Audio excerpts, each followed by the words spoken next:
کے بعد اگلے سوال کی جانب چلتے ہیں، اور بعد السلام وہ سوال کہ جو کئی مرتبہ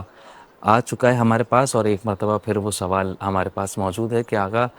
دوسری شادی کرنے سے پہلے کیا اپنی زوجہ کی رضامندی ضروری ہے؟ اگر یہ خوف ہو کہ بیوی ناراض ہو جائے گی اور جو پہلی زوجہ ہے وہ بہت زیادہ صدمے میں چلی جائے گی اور وہ بالکل بھی اس طرح نہیں رہے گی جس طرح پہلے وہ میرے ساتھ خوش تھی، وہ بالکل بھی محبت وغیرہ سب کچھ اس سے ختم ہو جائے گا، اس بات کا خوف ہے، تو آقا کیا چھپ کر دوسری شادی کی جا سکتی ہے؟ کیونکہ دوسری شادی کرنی ہے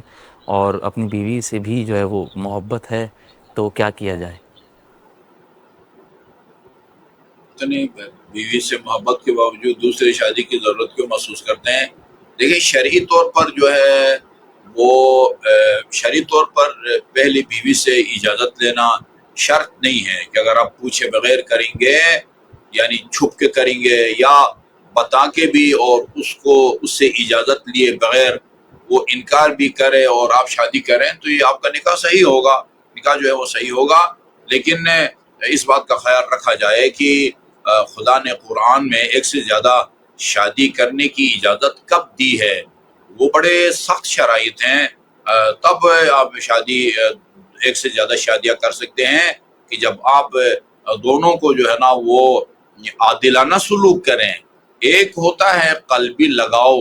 آپ کا جھکاؤ ایک طرف زیادہ ہے، قلبی ایک کی طرف کم ہے، یہ وہ آپ کے اختیار میں نہیں ہے۔ ایک زیادہ با اخلاق ہے، ایک اتنی با اخلاق نہیں ہے، جو تو بہت زیادہ با اخلاق ہے اس کی طرف آپ کا قلبی جھکاؤ زیادہ ہوگا۔ اسی طرح شکل و صورت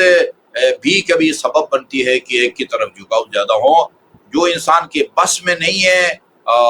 اس کا انسان جواب دہ نہیں ہوتا، لیکن جو انسان کے بس میں ہے وہ ان کے جو ازدواجی حقوق ہیں وہ جو ہے نا ان کی ادائیگی میں کسی قسم کی تبعیض جو ہے نا وہ جانبداری نہ ہو۔ کپڑے جو دونوں کو بنا کے دیتے ہیں اس میں بھی جو ہے نا کسی قسم کی تبعیض اور جانبداری نہ ہو۔ رہائش جو دیتے ہیں، یہ جو عملی جو سلوک یا برتاؤ ہے وہ اگر مساویانہ ہے تو پھر جو ہے وہ ایک سے زیادہ کر سکتے ہو۔ قرآن میں ہے وہ الا فواحدہ، پھر آپ ایک پر جو ہے نا اکتفا کریں، اور جو ہے نا یہ کوئی اللہ کا حکم تو نہیں ہے کہ خواہ جو ہے نا وہ دو کرو۔ اگر صحیح معنی میں عدالت کے ساتھ سلوک کر سکتے ہیں تو کریں، نہیں کر سکتے چنانچہ بہت مشکل ہے، اور قرآن میں بھی ہے کہ بہت مشکل ہے۔ البتہ وہ جو لن تقدروا ہے وہ قلبی جھکاؤ کی بات ہے، لیکن عملی سلوک و برتاؤ وہ انسان کے اختیار میں ہے۔ جو انسان کے اختیار میں ہے اس میں اگر کوتاہی بندہ کرتا ہے تو پھر خدا کی بارگاہ میں جواب دہ ہوتا ہے، پھر ایک ہی شادی پر جو ہے نا وہ کرے۔ باقی جہاں تک وہ سرکاری قانون کیا کہتا ہے، جو نکاح فارم ہے اس میں ایک خانہ ہے، وہ میرے خیال میں وہ 19 یا 20واں خانہ ہے، اس میں لکھا ہوا ہے کہ آیا یعنی دولہا کے ہاں پہلے سے کوئی جو ہے نا بیوی ہے نہیں ہے، اگر ہے تو اس سے اجازت لی ہے یا نہیں لی ہے، وہ ایک سوال ہے وہاں پر، اس کو ہم جو ہے نا وہ بھرتے ہیں، نہیں ہے تو لکھ دیتے ہیں نہیں ہے یا ٹک مار کر دیتے ہیں، اگر ہے اور اجازت لی ہے یہ ساری تفصیل لکھتے ہیں۔ اب یہ سرکاری طور پر جو ہے نا وہ دوسری شادی کے لیے پہلی بیوی سے اجازت دینا ضروری ہے یا نہیں ہے، وہ ایک الگ مسئلہ ہے، اس کا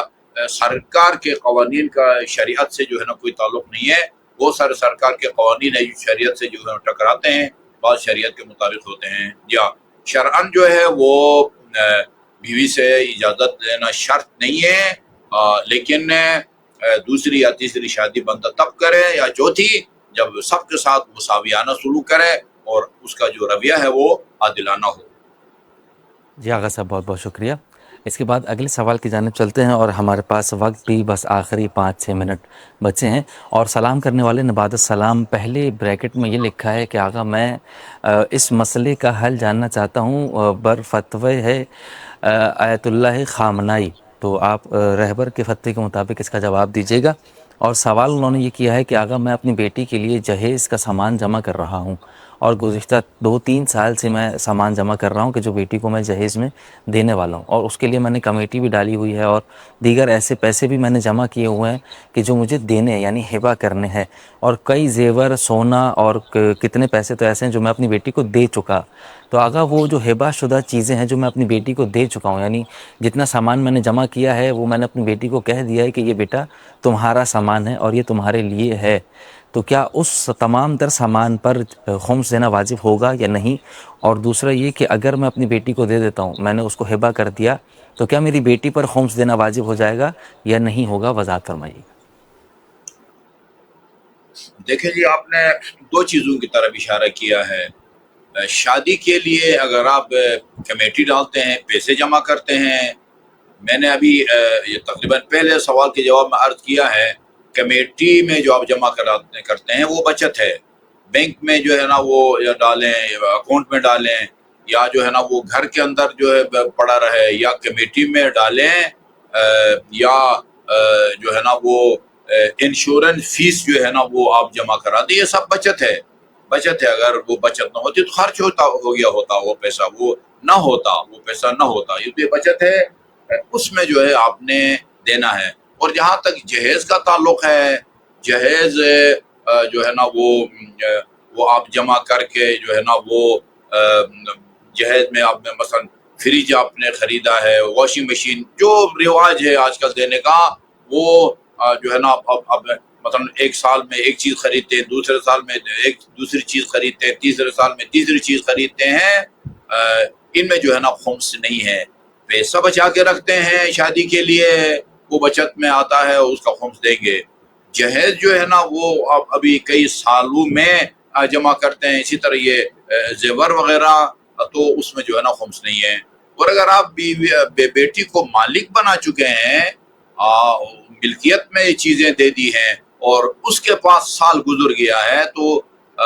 اس میں جو ہے وہ